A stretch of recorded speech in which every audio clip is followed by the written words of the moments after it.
Good afternoon, everyone, and welcome to the Dole Institute series and the next installment of the Command and General Staff College talking about turning points in war.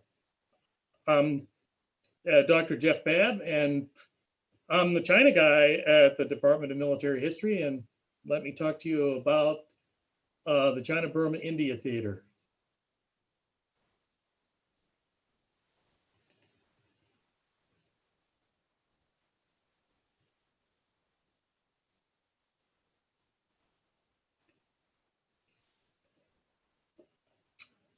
Between March and June, in the China-Burma-India Theater, the Japanese were defeated. That began with the Allied conference in Cairo, Egypt, with Chiang Kai-shek, Theodore Roosevelt, and hopefully, as you could see, Winston Churchill, and then Mrs. Chiang. It was at this November 43 meeting that the future of the China-Burma-India Theater was discussed.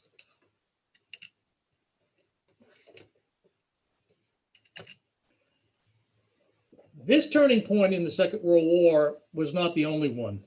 The spring of 44 saw a major turn against both the Germans and the Japanese.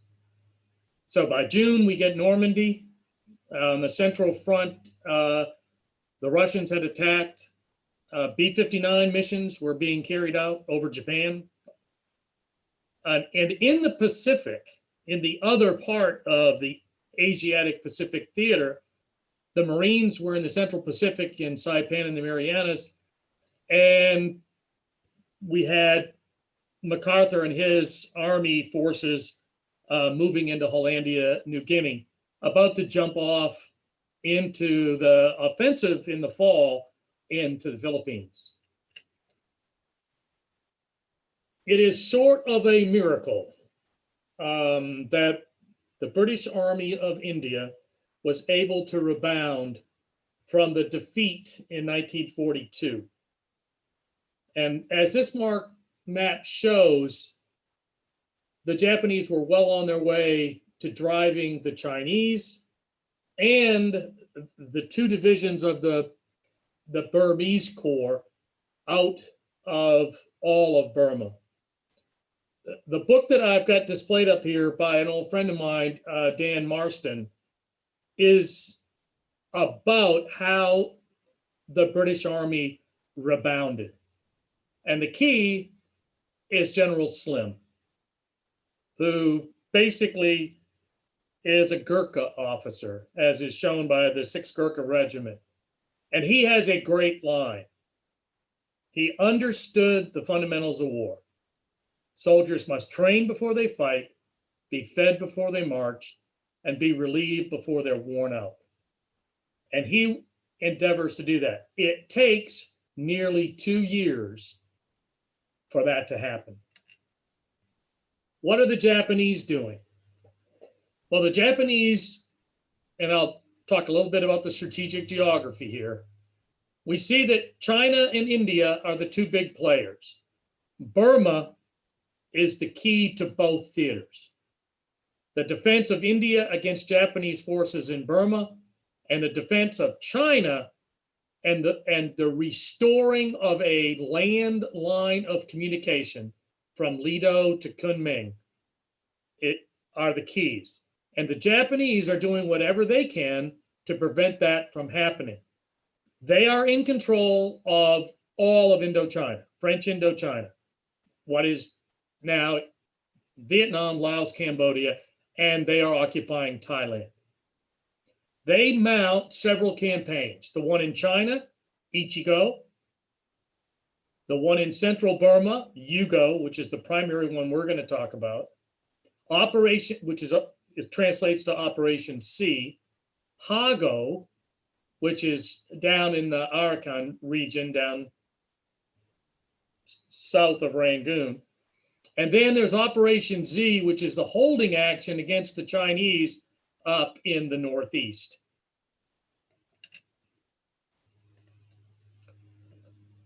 This is a bit of a bizarre line and block chart. And I know line and block charts are never a favorite. But at the end of the day, I think this one's very important. There is a British commander, Lord Louis Mountbatten, who was sent out to the theater by Churchill. He's a member of the royal family. He's a Churchill favorite. He also gets blamed for the failure of the Dieppe raid. And then you have Chiang, who's the leader of China. So the Supreme Allied Commander Southeast Asia and the Supreme Allied Commander China, Mountbatten and Chiang. Stilwell holds 6 positions. He's Mountbatten's deputy.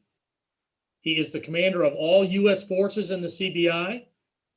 He is the chief of staff to the Generalissimo. He's the head of Chinese Combat Command, and by the end of the war in China, we will have trained, equipped, and have advisors with 39 Chinese divisions. It starts with the Chinese army in India under Stilwell right after that debacle in 42. He's the commander of the Chinese army in India, and he's also the commander of the Northern Command. So he's holding 6 positions. And this ought to tell you something's going to go wrong, and he can't pay attention to all of them. It is very problematic that this American commander is wearing that many hats. What's the situation then in December of 43? If you can look on this map and you can basically we'll move from north to south. The catch and levies here are being supported by the Office of Strategic Services. The 2 divisions of the Chinese Army in India are here, and the 11 divisions of the Chinese Expeditionary Force, also known as Y Force, are here. And then here you have the 3 corps. Yeah, I'm sorry. You have 2 divisions.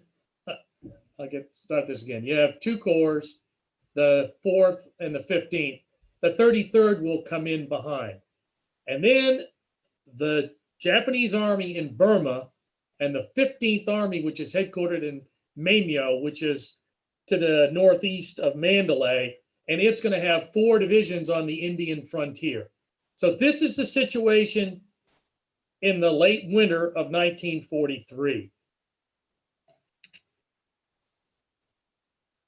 In April of 44, the Japanese will commence an attack called ICHIGO to essentially link their forces in Mongolia with a direct line through the Koreas down to Japan, all the way through China to Nanning and then on to Hanoi and Southeast Asia.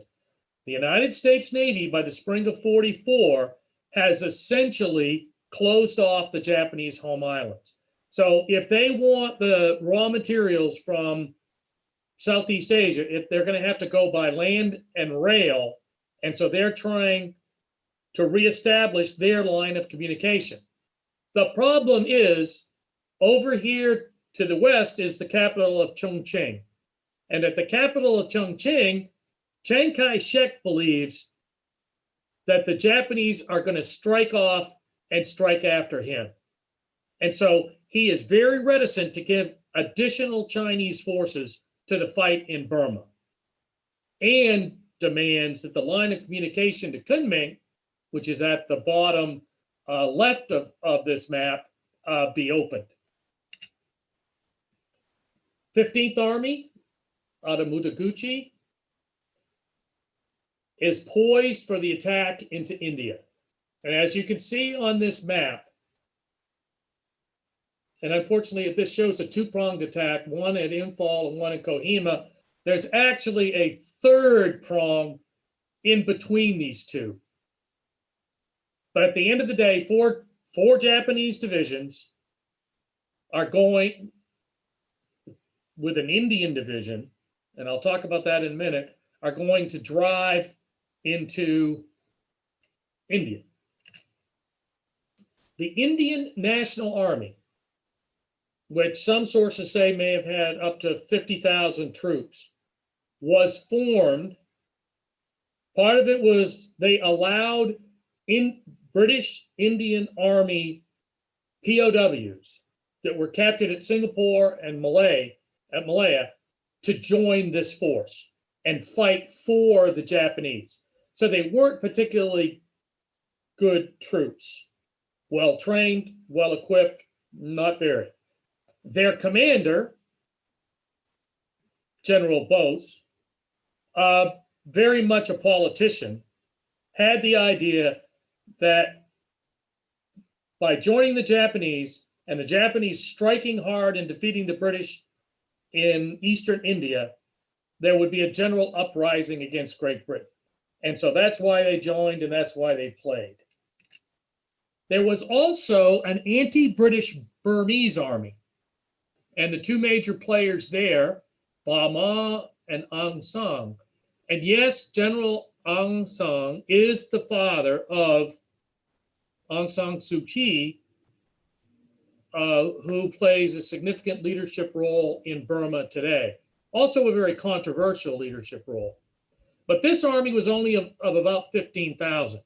Some of them were Burmese troops that had dropped off.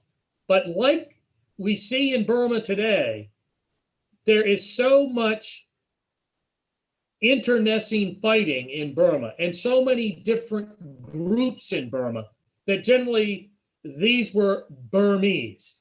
They were not an army, a national army of Burma, now Myanmar. Who are they fighting? They're fighting the UK 14th Army. And it had been Slim that had led the defeated army out of Burma in 42, and he will be the general that will lead them back in 44. And this, as I mentioned, is a rejuvenated army. It's now well-equipped, relatively well-fed, and has a bunch of assets that it will be able to take to the field to make it effective. The map that's on your left shows the 4 divisions of Japanese, and they're really all larger than divisions. They're large divisions. They're led by lieutenant generals. And now you can also see the British divisions that are lined up, which are 17. I'm going from to your right, from bottom to top. The 17th Division, which had been one of the divisions that had come out of Burma. It is the most experienced division in the theater. 23rd behind it, and the 20th. Now, these 3 had been positioned forward so that they would begin to attack into Burma. So they are at an end of a long supply line getting ready to go on the offensive. Now notice the 23rd is back up here in the middle and the 17th. These 2 units will fall back on Imphal. And we're going to talk specifically about the Battle of Imphal in a few minutes. Up here at Kohima, there's a brigade, and it's in the wrong place. And at the end of the day, the 2nd Division will come in. The key point is at the very top left of the map. Dimapur is the logistics center for this theater. And it is believed that the Japanese attack would flow basically up from Tidum and Tamu to Imphal and then up to cut off Dimapur. The surprise was this division.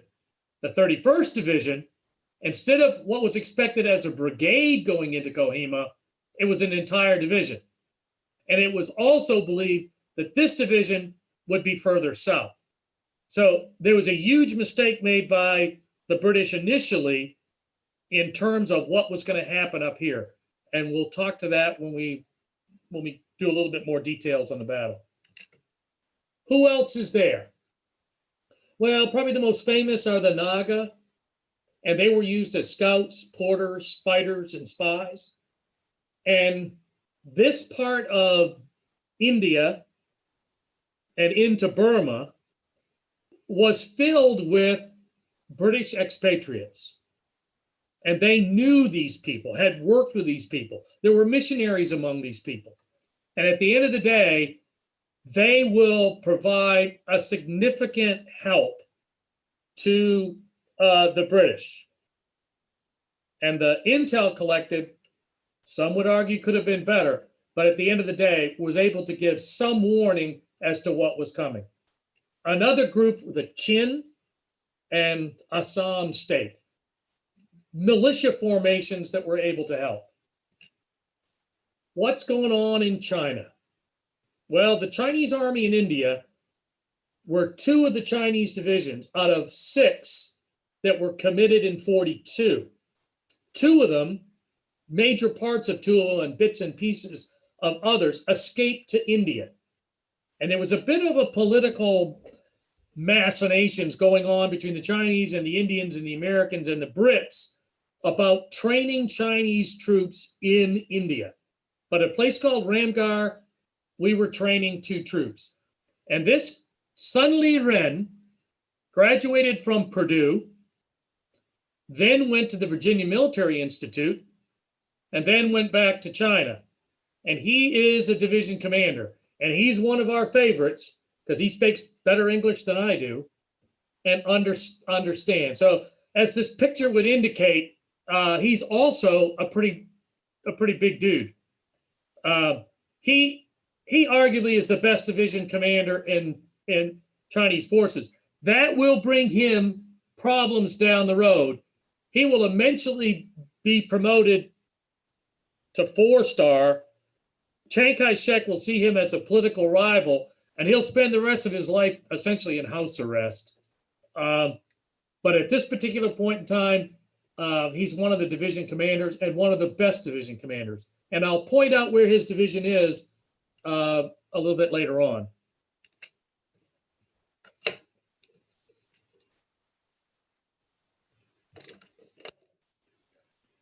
There are 11 divisions that are being trained in China, in and around Kunming, that are called Y Force. And in the middle, this is Brigadier General Dorn. And I gave a talk at the Dole Center earlier about General Dorn, a great officer, much maligned late in the war by Wedemeyer. But at the end of the day, he's the guy that's in charge of training the divisions in China. And behind him in the middle is Stilwell. Stilwell and he had been in China since February, March of 42. And he knew the Chinese, spoke the language, and was fully versed in what he could do and not do. In doing some research for my dissertation, in the archives are his handwritten, at Stanford, are handwritten notes of him essentially writing the officer efficiency reports on all of the senior Chinese officers that he was working with. And when he thought they were excellent, he said they were excellent. But there are some that were marked, the only suitable thing to do with this officer is to play mahjong at night. Who else is there? The OSS in Burma, the Office of Strategic Services, and it begins with Detachment 101. I think by the time the war ends, there's Detachment 808. But this Major Carl Eifler, who will end up Colonel Eifler, begins to put together the different native groups that will be very important. How important is special operations to the overall change? Still being argued, still being written about today. But at the end of the day, we're going to talk about this group. We're going to talk about Merrill's Marauders, and we're going to talk about the Chindits, which are all would be considered special operations forces today. They play a role in keeping the Japanese occupied. Depending on who you read, how big a role that was. Chindits.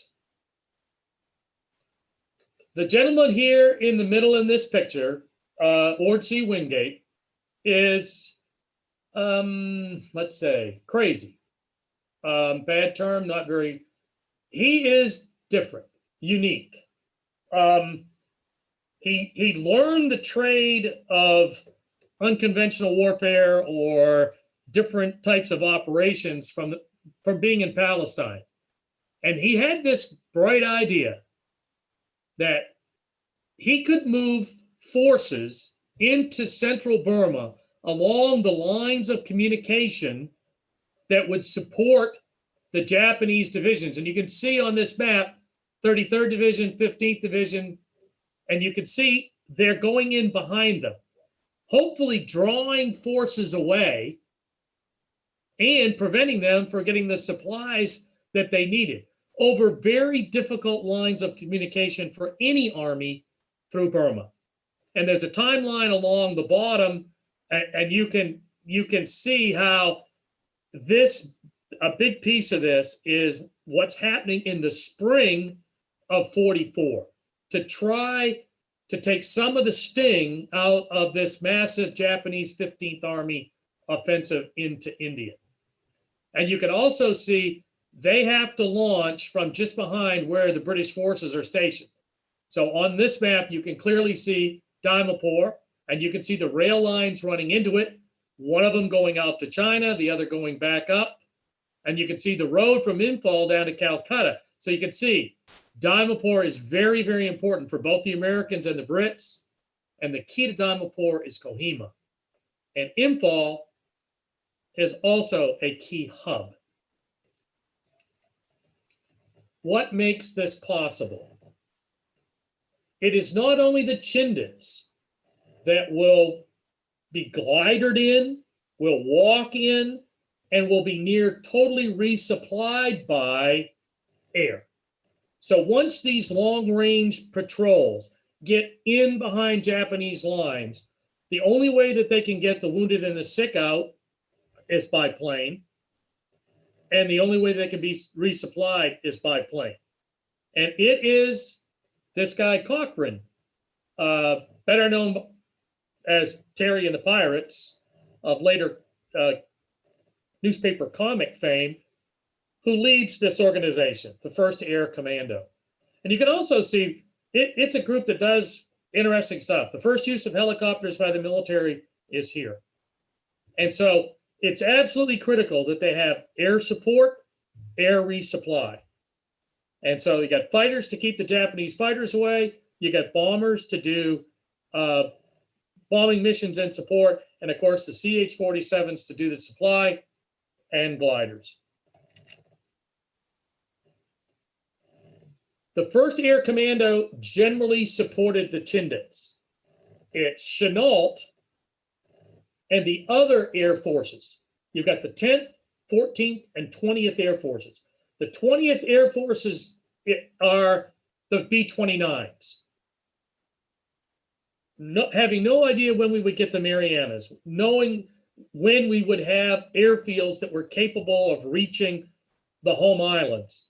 The plan was for B-29s to be able to be used out of airfields that were built by the Chinese. And so thousands and thousands of Chinese built huge runways for the B-29s to work through. And then there's the flying over the hump. So you see the 47s and the 46s as well. Now the 47 is the Dakotas are a much more flexible aircraft and can land at less improved strips.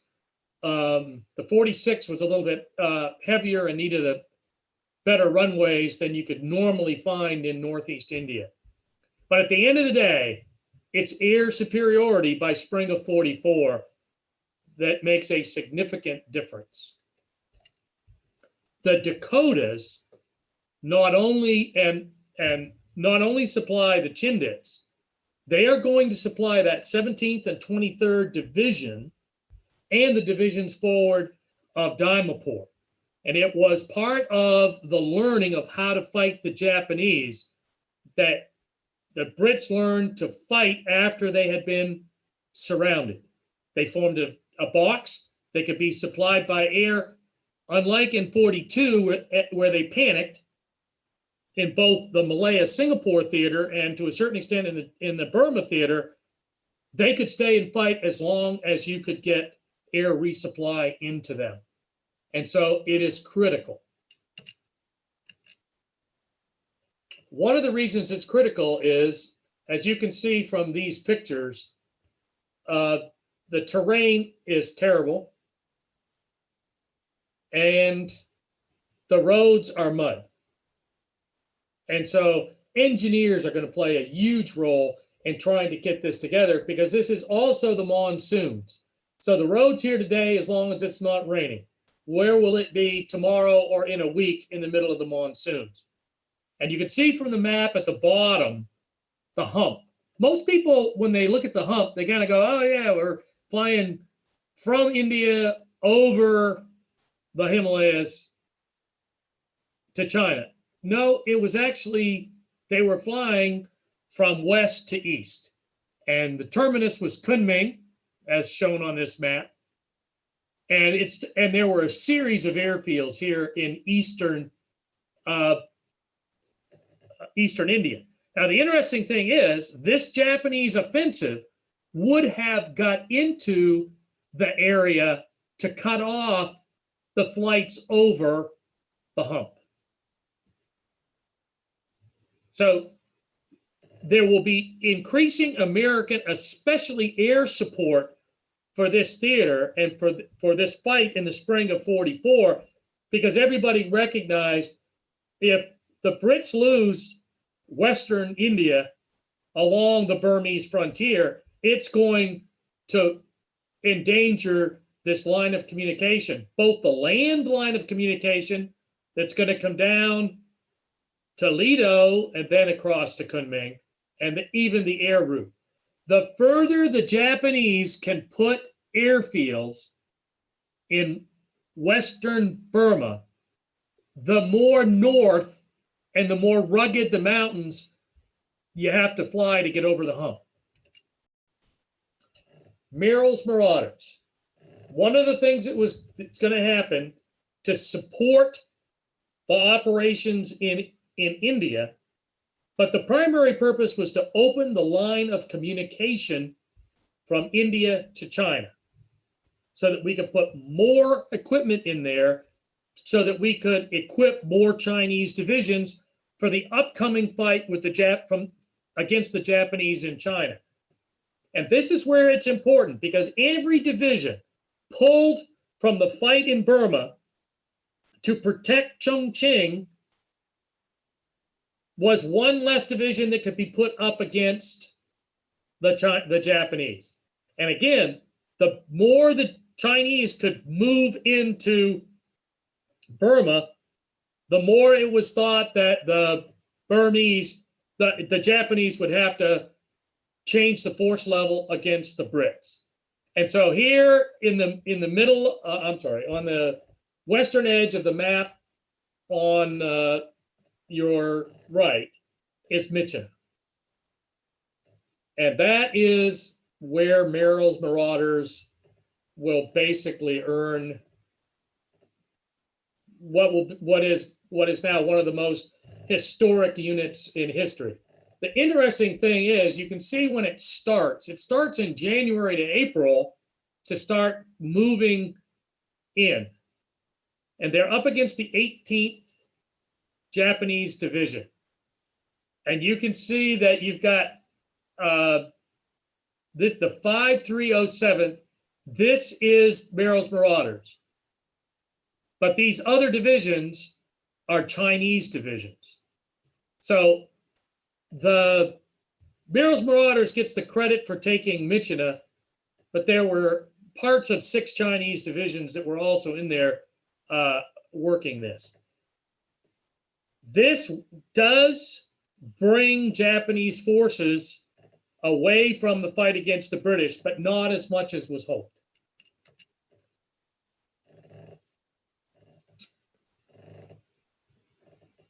Merrill was not the original commander of this group. The commander was Colonel Hunter, Charles Hunter, I believe.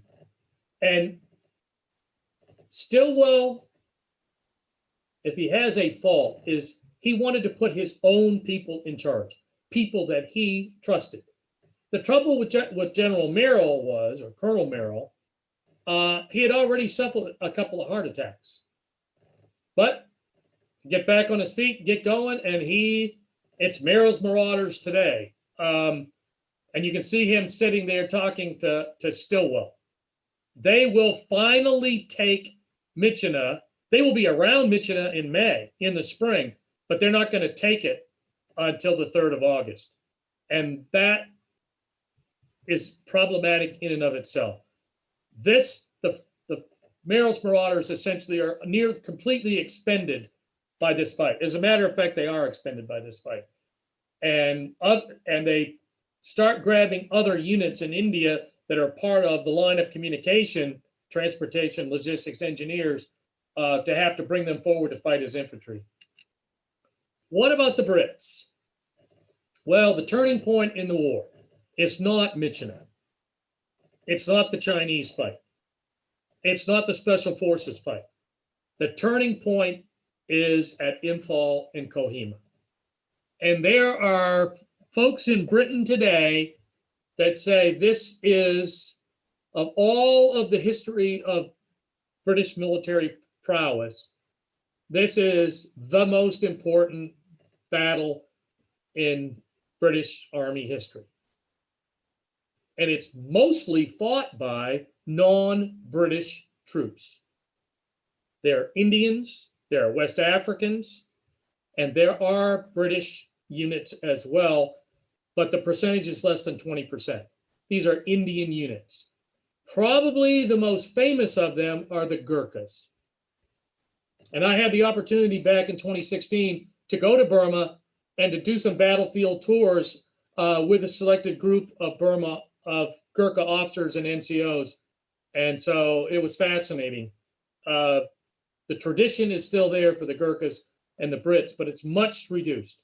So 2 corps commanders, Scones and Stopford. And I've talked to the importance of Tidham and Tamu. The British forces were here getting ready to attack into Burma when the Japanese attacked. And there was some slowness on moving them back into good, solid defensive positions.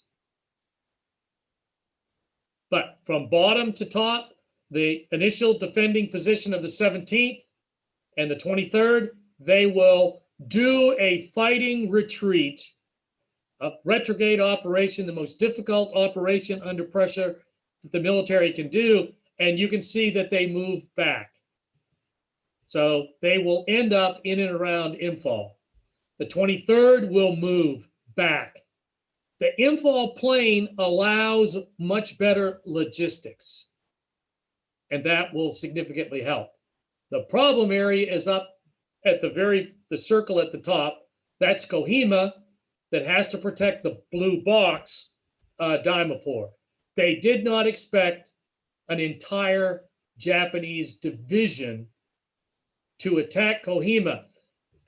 They arguably made a mistake because they attacked on 3 different axes, and they were able to be stopped on 3 different axes.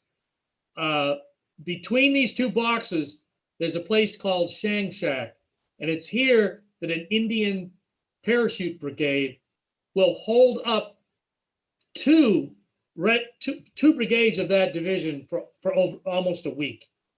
And that leaves Kohima time to slow down these 2. But it's still, the Brits did not expect this much force up directly towards Kohima. Battle of Kohima itself is, and I put this on here because it's fought in terrain from up to 8,000 feet along this path, but there are also, you can see on this map, the rivers that bisect, and then the high ground. And so if you look at this as the Battle of Scraggy Hill, you can probably tell from this photograph, it looks like World War I. There is a lot of artillery. The Brits have a lot, the Japanese have some. Notice that there's armor. There are several armor brigades that will be put into this fight. To get this armor up this hill, they literally winch them up. They can't drive up these.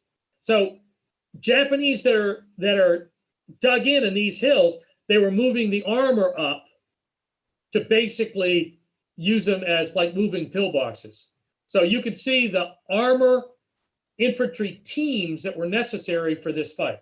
And then the tactical air support, tearing up the Japanese. And you can also see the road maintenance. The monsoon season came on and the roads had to be fixed. There were times when these divisions forward were on half rations. And so when somebody says, what do you want? Small arms ammunition, ammunition for your tanks and artillery pieces, or food, it was, we need ammunition.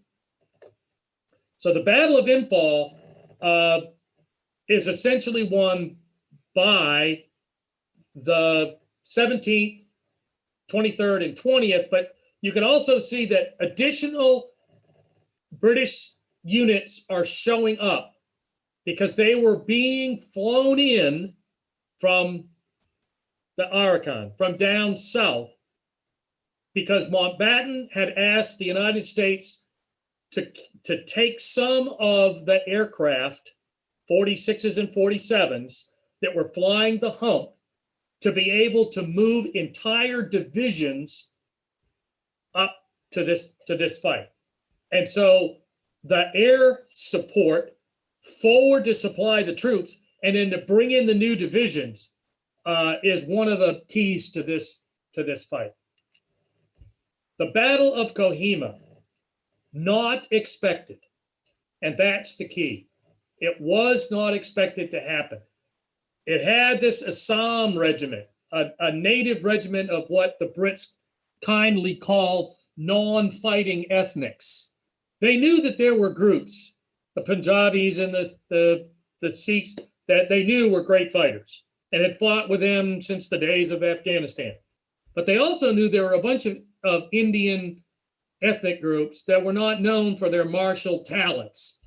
And that happened to be the Assam regiment. That turned out to be like both Stilwell and Slim will say, if I have the time to train them, if I have the equipment to give them, and I give them good leadership, the Chinese forces and the Indian forces will fight as good as any forces on earth.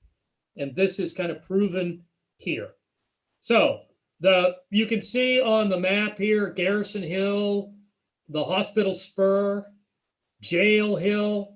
So what happened was, over a period of several days, the Brits fought off the overwhelming attacks by essentially 2 brigades of Japanese.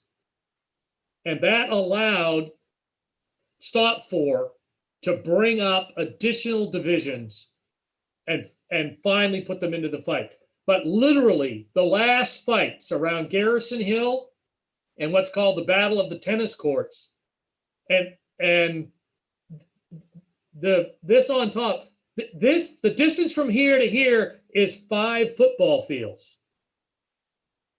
They held essentially this area, 5 football fields by 3 football fields, against the overwhelming odds. And air supply was vital. Unfortunately, some of this, there were mortar rounds that landed in the Japanese areas where they had captured our mortars, the British mortars, so they were using them. So this is a fascinating piece. It works. The defense works. And Slim is a general in the best of the Western way of war tradition. You go on the offensive as fast as you can. The enemy has expended himself in these fights. And the 15th Army Commander Mutaguchi had actually ordered his forces to continue the offensive well past the time that they were able to do so without taking grievous losses. So Slim immediately saw it's time to go forward. And so put the units back together again, form 3 corps essentially online, which I'll show you in a minute, and get over the Chindwin. So I've marked the Chindwin River here. 14th Army orders the 13th Corps, 4th Corps, you have 15th Corps down here to commence offensive operations. And that will begin in the fall of 44.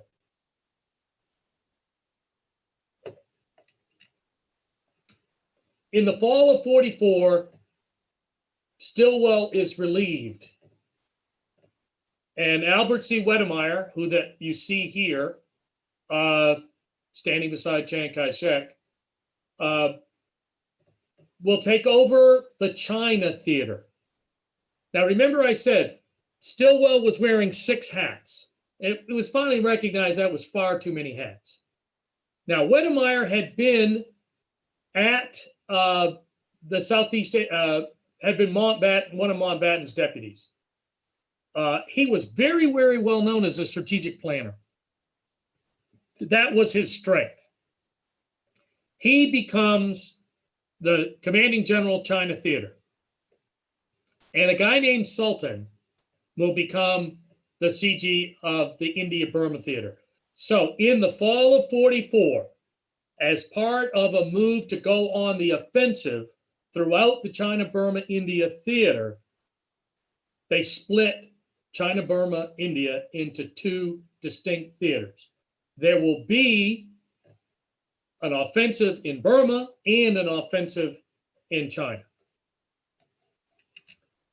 This is a picture of Sultan with Mountbatten. And what we have here is the Mars Force. The Mars Force is made up of the remnants of Merrill's Marauders, the 475th Infantry. Now, today's Rangers are the 75th Infantry. The lineage for today's Rangers goes back in several different directions, but one of them it is Merrill's Marauders and the Mars Force. Added to that was the 124th Cavalry Regiment, Texas National Guard. So they bring these 2 together. It had been Stilwell's idea to have essentially a regiment of American infantry, a regiment of American armor, and then make up the rest of the division with Chinese regiments. But you can see here the 28th.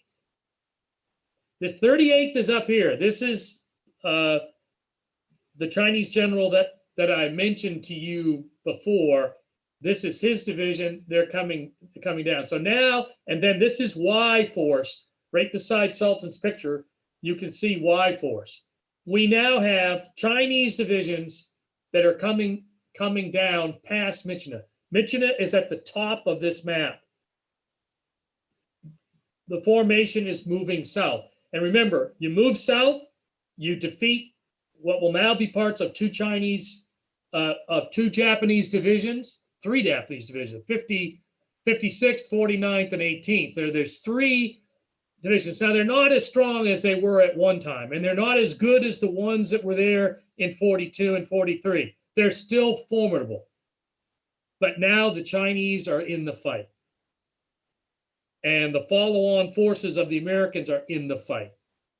Again, we have air superiority, and we are now able to open the land line of communication to Kunming, China. I forgot, the 36th UK Division was also given to the North Burma fight. And again, I haven't had time to go into the politics of this fight. I started this off with the conference in Cairo in November of 43. It is a constant battle by Stalin to get forces into Europe to help relieve his strain. And there's a constant pull out in the China-Burma-India Theater to get the Indians to fight and the Chinese to fight. So the Americans are generally, except for one brigade that gets refurbished and reorganized, that's the only U.S. ground forces that are there. The British supply the ground forces, and they are about 80% Indian. In the winter, over the Chinwind and on to the Irrawaddy. And here you can basically see the new line of defense in central Burma.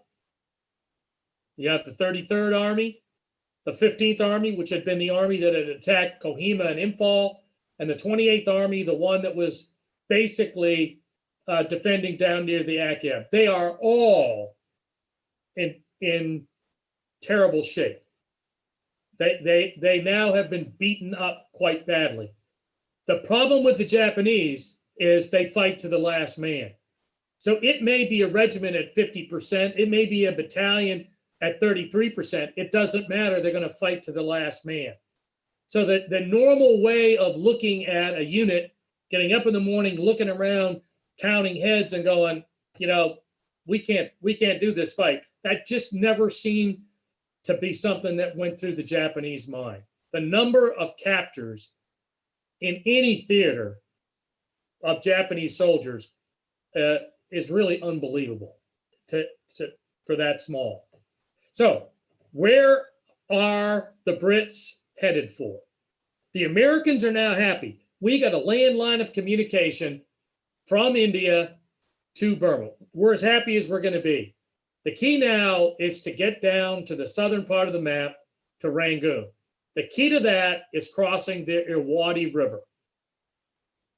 And the key city in the north of that is Mandalay. And we're going to see another key city south of Mandalay called Mektilla. At Mektilla, there will be the largest tank battle of the China-Burma-India Theater. Offensives then, 33rd, 4th, and 15th will begin that attack. And interestingly enough,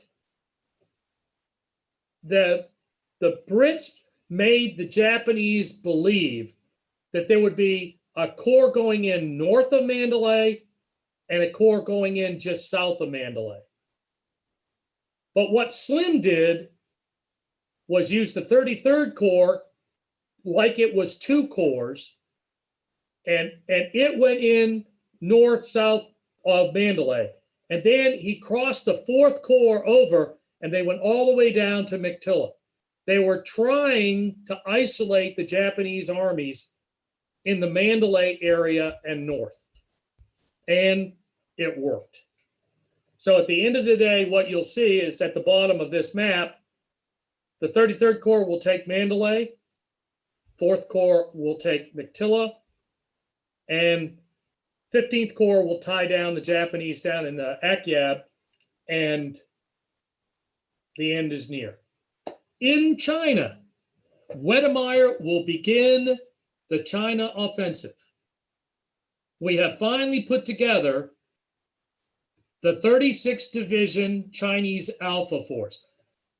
The X, Y, and Z forces get turned into the Alpha Force. And this includes the 3 divisions of the Chinese Army in India. The 30th, the 38th, the one that, and the 50th. And so I've marked in red the 5 armies that will take part in this major offensive against the Japanese in China. And there will be a series of battles across China that hardly anybody has ever heard of, because they are fought by Chinese armies, and at the army level, at the division level, and at the regimental level for artillery, there are American advisors. There are about 7,000 American advisors with these Chinese divisions and armies.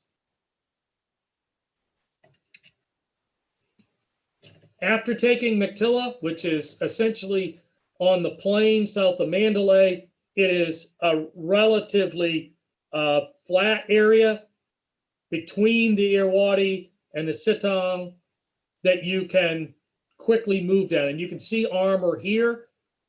It helped the fight. And so this is a picture of the British forces in downtown Rangoon. This is Swetigan Pagoda in Rangoon. And you can see the armor's on the way, and Mountbatten's there to see the British troops. It's mopping up, and you get to Rangoon. What happens to the Burmese National Army? It basically surrenders in the spring of 45. It's of not much value to the follow-on fight, but it ensures that with Aung San in charge, there won't be much political infighting or guerrilla war by anti-British units in Burma. And Aung San walks into Slim's headquarters and makes demands. And Slim just looks at him and essentially says, I make the demands. You will surrender, your forces will turn in their arms, and we'll decide what to do with them. And he basically says yes. So this army surrenders and begins a slow process of integration. Now, Burma will be granted independence, and Aung San Suu Kyi will be the first leader of the new independent Burma in 46. There are surrenders in Nanking and in Rangoon.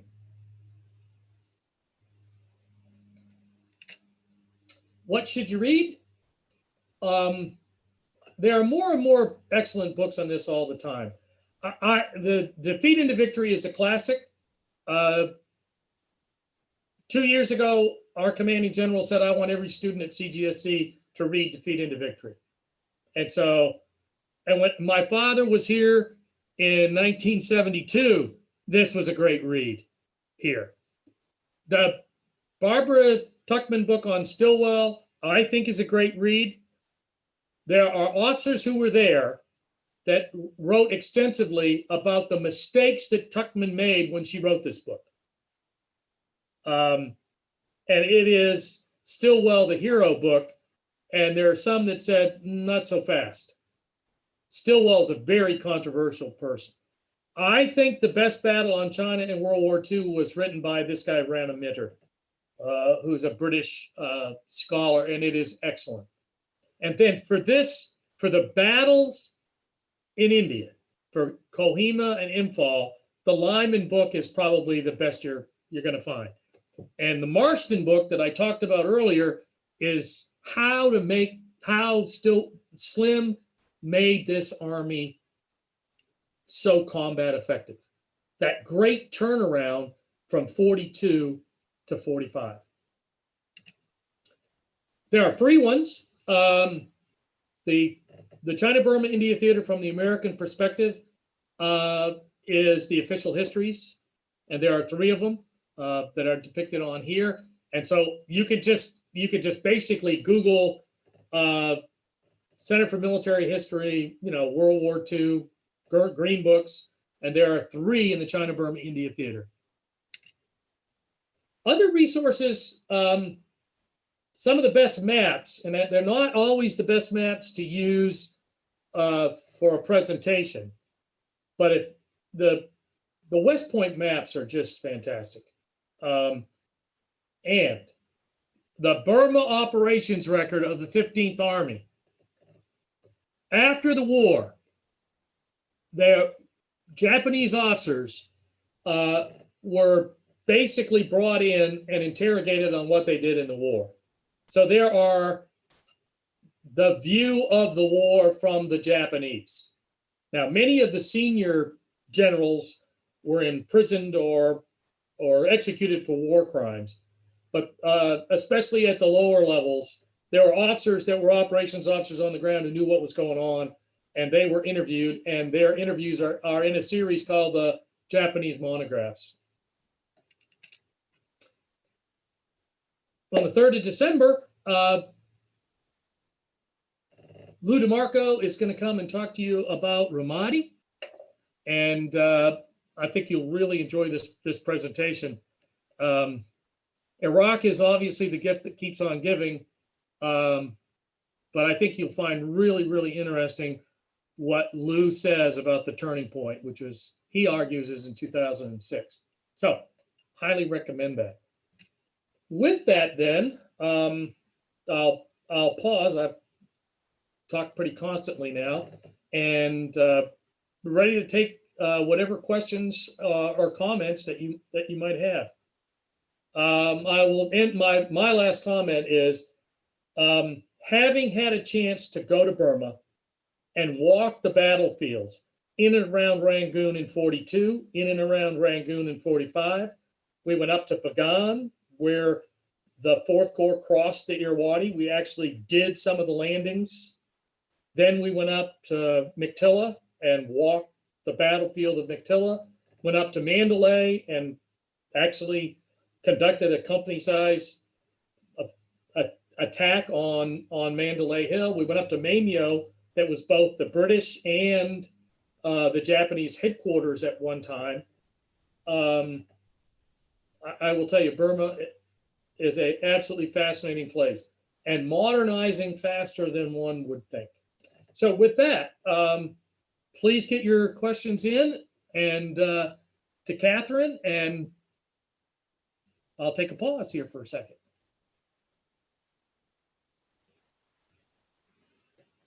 Okay.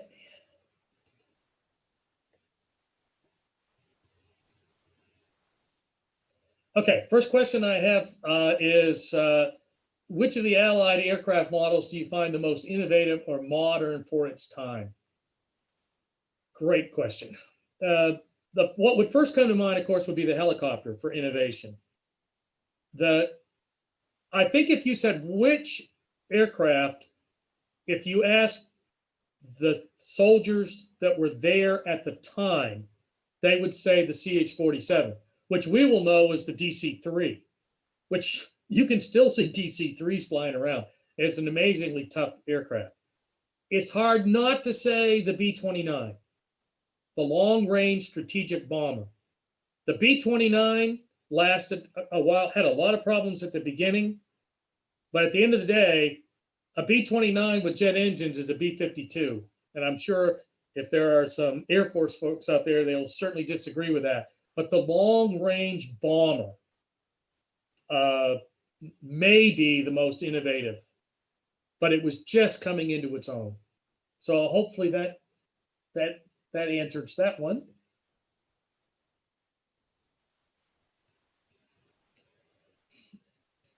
Very interesting question on how are these battles remembered today?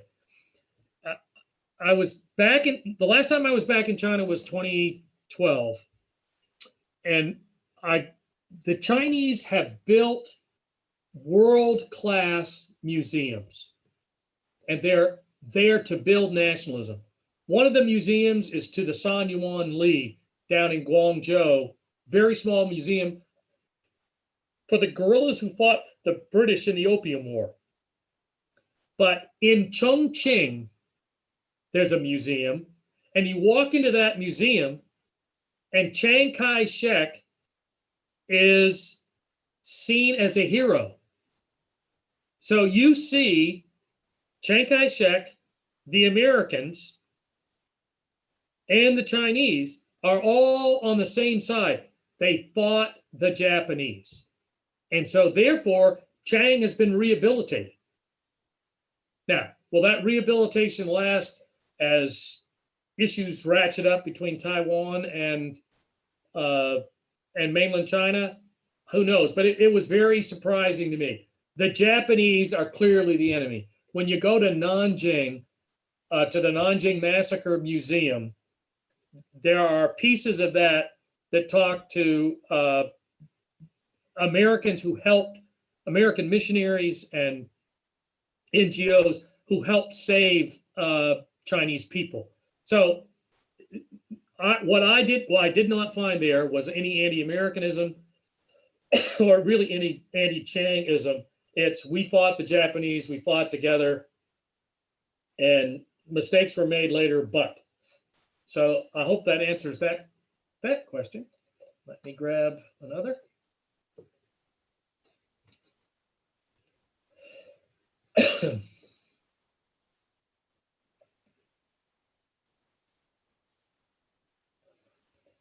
So the question is, did the effort expended by the nationalist China in contributing to the defeat of the Japanese weaken them and help set the conditions for communist defeat?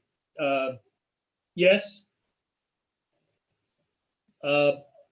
Professor Esherick, I think is a professor emeritus now out at was at UC San Diego, I think, wrote a wonderful piece on 10 ways to look at the Chinese Revolution and the exigencies of what Chiang Kai-shek had to expend to defeat the Japanese. But I would argue Chiang Kai-shek's military in September of 1945 was probably 3 to 4 times the size of the Communist Army. It was better equipped, better supplied, and was much more capable of winning the Civil War. I attribute, though, that the communists won because what the Japanese did was prevent Chiang Kai-shek from rebuilding the economy quickly in the Yangtze River Valley. And he was impatient. Uncharacteristically Chinese, he was impatient. He didn't first take care of governance and take care of the economy and then put the army in the right place at the right time to do what he needed to do against Mao and the communists. But in one of my favorite phrases to my students, there's no such thing as monocausal in history. There are multiple reasons why Chiang Kai-shek failed, not the least of which he wasn't a very good operational general. And one can argue strategically, he made huge mistakes going up north of the Yangtze and trying to fight everywhere all the time. But he looked around and said, I outnumber the communists. I got better equipment than the communists. He made a pact with Stalin, where basically, because Stalin believed that Chiang Kai-shek would win, not this peasant farmer who didn't understand communism. So great question. I could go on for hours and I better not.